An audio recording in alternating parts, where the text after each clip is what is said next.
Hello everybody, K-Whip here, and welcome to another Destiny 2 video. In today's video, we are going to be talking about Top Tree Dawnblade and how it needs to get better from its current state to be a competitive option and something that's worth using, because currently it is pretty poo-poo. So before we talk about what I think they need to change in order for this subclass to be good, let's just take a look at its 4 perks so you have a little bit of a background of what is actually going on with the subclass. So the main perk that kind of changes your playstyle with this subclass node is Winged Sun, which allows you to engage your enemies mid-flight, fire weapons, and throw grenades while you are gliding. So normally if you're a warlock, if you float up into the middle of the air and then aim down sight and try to shoot someone, you'll start to descend. But with Winged Sun, instead you start floating upwards and continuing your glide in the direction that you were going. And we'll talk about how this kind of affects your gameplay in a bit, but let's go through the other perks first.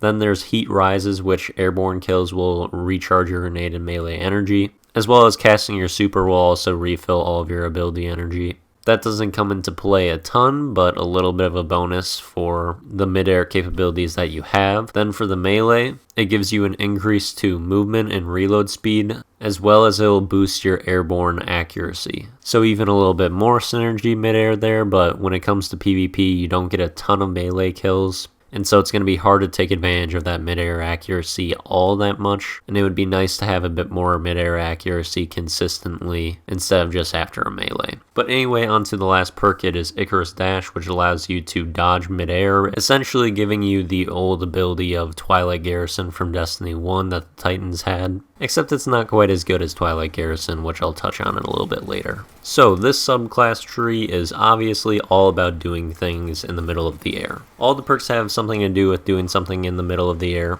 and quite a few of them actually work together fairly well. But there are some problems that make it so this really isn't all that powerful. The primary one being that you still have the normal mid-air accuracy that you always do. So sure, you can shoot in the middle of the air, but you're not going to be all that accurate and your bullets aren't going to be going where you're aiming. Now this can be slightly fixed by having the Icarus Grip mod on some of your weapons. And in fact, every single weapon you'll see in this video does have an Icarus Grip mod on it. So the weapons I was using were the most catered to this loadout as possible and had the best accuracy you could get. But if you were to, for example, try out like an auto rifle or a pulse rifle and shoot midair with no Icarus Grip on with those things, the accuracy would just be horrific and you'd have just about no chance in any of your gunfights. So the lack of midair accuracy is a definite problem. The second problem is that you are extremely vulnerable when you actually activate Winged Sun. Winged Sun can only be activated on your ascent, and so what that means is that it is just going to continue taking you higher and farther in the direction that you are going while you're aimed down sight. So you're just continually going farther up,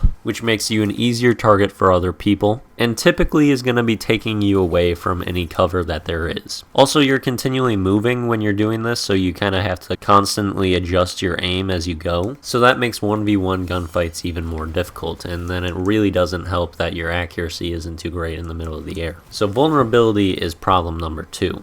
Problem number 3 is that the super isn't as good. The bottom tree of Dawnblade has a far superior super. The projectile swords that you throw actually seek targets, so they have like tracking, and then they also have a streak of flames that comes out after them. So they do an additional wave of damage once they hit a surface. And then also, getting a kill with Daybreak is going to extend its duration, which makes it so this super can be one of the longest lasting supers in the game. Top Tree Dawnblade doesn't really give you anything in your super that is special, except for the ability to use Icarus Dash in it, which is a tiny extra source of mobility, but it nowhere near compares to the bottom tree abilities of Dawnblade.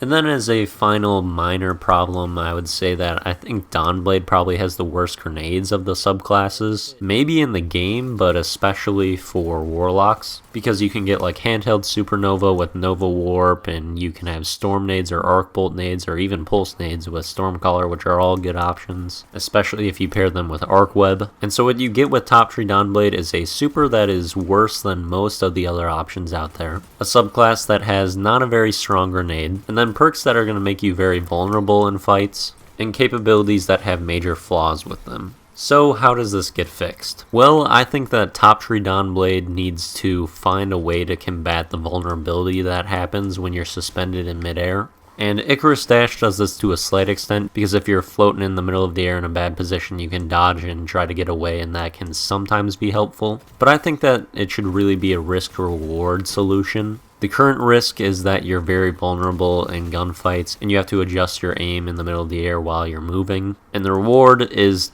that you can do that, which isn't all that rewarding or helpful. It's kind of more of a punishment. So I think the reward that should be given for that is that you have either perfect midair accuracy or close to it, at least highly buffed midair accuracy. And this will give an incentive for actually being in the middle of the air and trying to do something pretty challenging, and something that does make you very vulnerable. And then it'll give you capabilities that are not really available for any other class, which is sort of what this is supposed to be. It's supposed to be a midair specialist subclass, but without the accuracy, it's not really there. So I think when Wing Sun is active, you should either have perfect midair accuracy, or basically have the effect of Icarus Grip mod on all weapons when Wing Sun is active, or a buff similar or better than its capabilities. Also, it may be a good idea to revert back this capability kind of to how it was in Destiny 1, where instead of continuing to glide in a direction, you actually kind of stop and are suspended in midair. This again will keep you very vulnerable, but being able to be still when you want allows you to really kind of steady a shot, and it's just a bit more predictable as the shooter.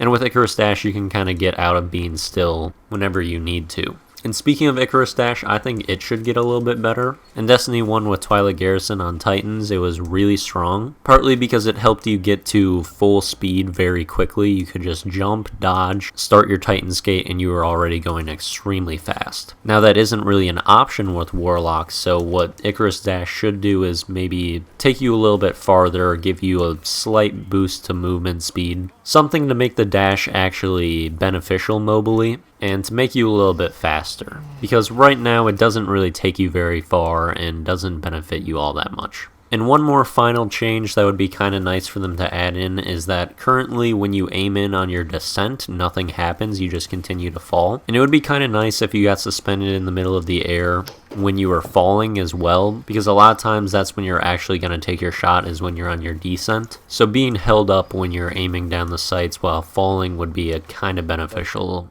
feature as well. But anyway, those are my ideas on how to fix kind of the attunement of the sky and make it a little bit more viable in PvP. Let me know what you think about these changes in the comments down below. Thank you for watching, and see you later.